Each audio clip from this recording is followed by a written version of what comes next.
পয়গম্বর মুসা নবী আল্লাহর কাছে কথা বলার জন্য যাচ্ছে, এমনি একজন ধনী লোকের সাথে সাক্ষাৎ। ধনী কয়, মুসা রে, ও মুসা, আমার এত ধন হিসাব রাখতে পারি না, আল্লাহরে জিগাইবানি কি করলে আমার ধন কমবে? মুসা নবী কয়, ঠিক আছে জিগাইব। একজন বৃদ্ধার সাথে, একজন মহিলার সাথে দেখা। মহিলা কয়, মুসা কই যাও, কই যাও রে মুসা? মুসা নবী কয়, তোর পাহাড়ে যাব, আল্লাহর সাথে কথা বল।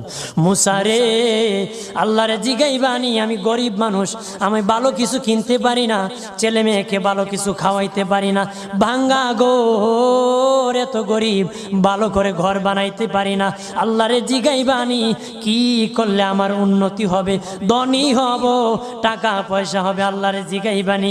আল্লাহ মুসা নবী কয়, ঠিক আছে, আল্লাহরে জিগাইব, তুমি কেমনে ধনী হইবা?